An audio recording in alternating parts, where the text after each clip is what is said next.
Já se inscreveu no canal? Somos mais de 1 milhão de inscritos por aqui. Muito obrigado pelo carinho. Você que ainda não está inscrito, like no vídeo, inscreva-se, que é importante pra gente. Não custa nada, é de graça. Agradeço muito pela sua participação, beleza? Que duelos vimos entre Corinthians e Palmeiras com um domínio absoluto do Timão. O Corinthians foi superior nos 2 jogos. O Corinthians venceu os 2 jogos. O Corinthians não tomou gol nos 2 jogos. O Corinthians foi pouco ameaçado nos 2 jogos. Claro, a gente está falando de um clássico. Teve um gol que foi anulado do Maurício no primeiro jogo ainda, no impedimento ajustado. Você tem no segundo jogo uma expulsão que interfere no jogo, claro, e o Palmeiras criou um volume em determinado momento do jogo, natural, jogava em casa, e estamos falando do Palmeiras. Ao que todo mundo, ou quase todo mundo, antes do confronto, dava como uma tendência de um favoritismo ao Palmeiras. Favoritismo não significa que vá passar. Favoritismo é o time que está melhor naquele momento. E o Corinthians, cara, vivia, além de um momento de instabilidade técnica sob comando do Dorival, há não muito tempo, a gente contestava o time do Dorival, as escolhas do Dorival, a inconsistência tática do time do Dorival há não muito tempo. E criticávamos porque queríamos a melhora, porque queríamos enxergar um time. Hoje ele apareceu. Quando a gente colocava frente a frente contra um Palmeiras que investiu, que gastou, que reformulou, é verdade, que perdeu jogadores importantes, é verdade, Paulinho está lesionado, Estevão e Richard Rios foram vendidos, mas outros chegaram de altos investimentos. E o Abel Ferreira sempre dando jeito no time. O que a gente imaginava? Bom, olha a tabela do Brasileiro. É um Palmeiras que está disputando ali a ponta da tabela com as primeiras colocações. A gente imaginava que o Corinthians teria mais dificuldades. Olha o que acontece com o Corinthians no extracampo. Um presidente afastado, denunciado no banco dos réus, assume um interino, protesto de torcida, dívidas milionárias. Eram essas as notícias. O Memphis faltando em treino, brigando com o Félix Torres na véspera do derby. Era só isso que rolava. E aí você se volta para dentro de campo e um Corinthians com muita dificuldade no banco de reservas, precisando contratar, mas não conseguindo contratar pela questão financeira. O time titular, a gente sabe, é muito bom, mas o Dorival não conseguia botar em campo o time titular.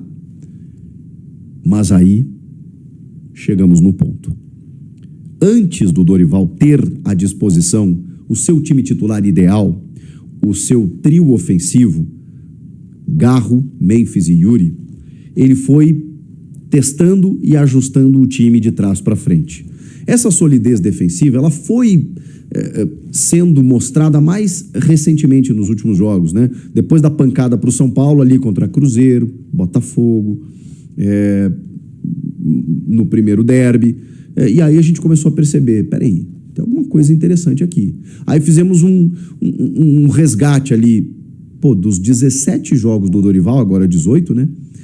9 jogos ele não tomou gol, ele passou em branco. É mais da metade. Agora são 10 jogos. 10 jogos dos 18 a 19 que o Dorival comandou o time. Aí você pensa, tem alguma coisa acontecendo aí. Quando ele fixa uma defesa, o Ranieri, o André Ramalho e o Gustavo Henrique, jogadores que até pouco tempo no time do Ramon Dias eram muito criticados, porque o sistema estava ruim, estava mal. Elogiávamos o Ramon por algumas questões, criticávamos por outras. A defesa vazava quase todo o jogo. Só que aí chegou o Dorival, e o Dorival, não sei se para se ambientar, ele tentou algumas medidas que, cara, a gente estava meio que enlouquecendo. Ele fixava o Maicon de primeiro volante, tendo o Ranieri no time. Eu falava, cara, o que ele quer com o Maicon? O Maicon é um jogador de boa técnica, de condução de bola, que muitas vezes é um segundo homem, pode jogar de primeiro, mas ele é mais Breno Bidon do que Ranieri. Você precisa de um Ranieri ali, você precisa de um cão de guarda. Por que o Ranieri não joga? Aí ele entendia o Breno Bidon como um meia, e que o Breno Bidon poderia ser o substituto do Garro, muitas vezes. Só que ele também perdeu o Garro muitos jogos, ele também perdeu o Yuri muitos jogos. Então, esse atenuante, sempre eu fazia com o Dorival, mas ele tinha que ajustar atrás, a defesa. E ele começou. Aí ele fixa o Matheus Bidu de titular na vaga do Angileri, e você pensa, caramba, o que o Dorival quer com o Matheus Bidu?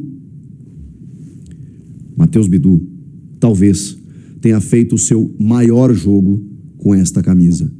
Que atuação gigantesca. Eu não estou falando só pelo gol, tá? Mas o gol, ele é simbólico, ele é definitivo, porque naquele momento, no primeiro tempo, o Palmeiras estava melhor no jogo. Melhor em termos de volume, controle de posse, ameaçando muito, o Vitor Roque dando um trabalho danado. Se tem um cara que incomodou a defesa do Corinthians, foi o Vitor Roque. E naquele momento, o Corinthians recém havia perdido o Memphis Depay, machucado numa arrancada em que ele estica a perna e sente a lesão. No escanteio, sai o gol do Corinthians, do Matheus Bidu.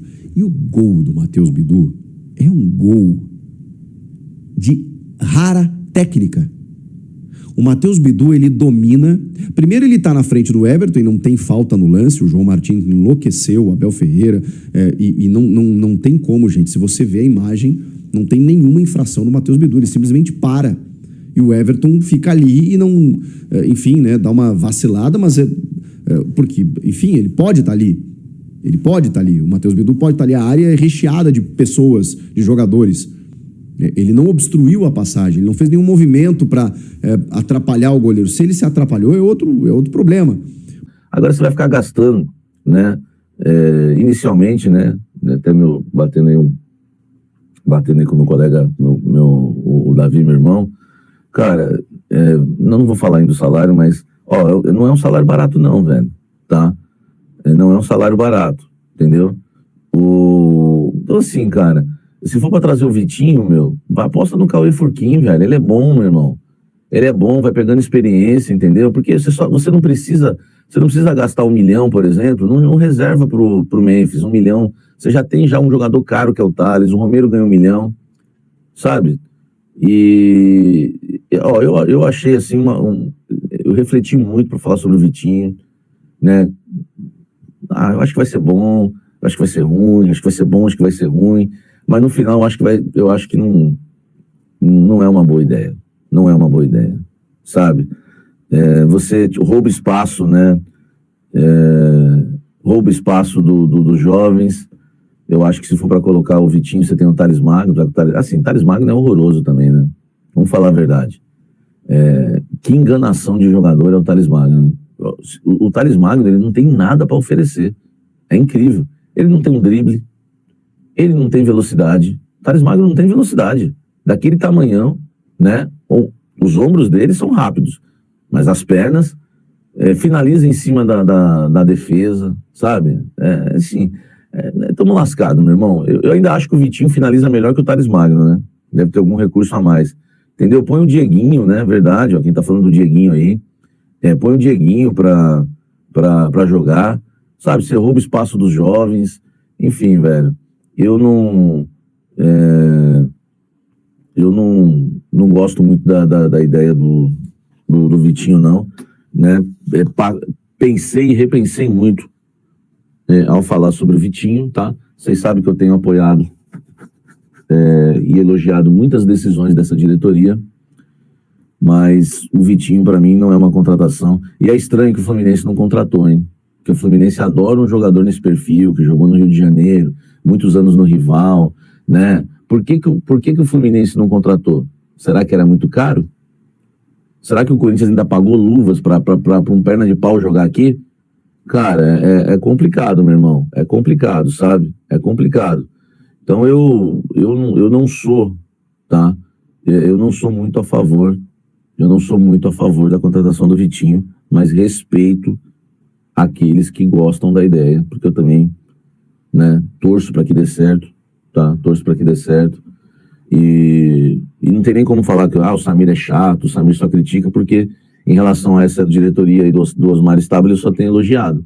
Mas eu não tenho elogiado porque eu sou baba-ovo dos caras. Eu tenho elogiado porque eles têm ido bem. E eu não critico também Augusto, Duílio e companhia porque eu odeio os caras. Eu critico porque eles foram mal, entendeu? Então assim, eu sou... Até porque, velho, a minha vida é uma bênção, eu não tenho que ter rancor de ninguém, entendeu? Eu tenho uns colegas de imprensa invejosos, né, enfim... mas assim, eu nem ligo pra eles, pra ninguém. Minha vida vai de boa, meu irmão, entendeu? Não tenho raiva de ninguém. Agora,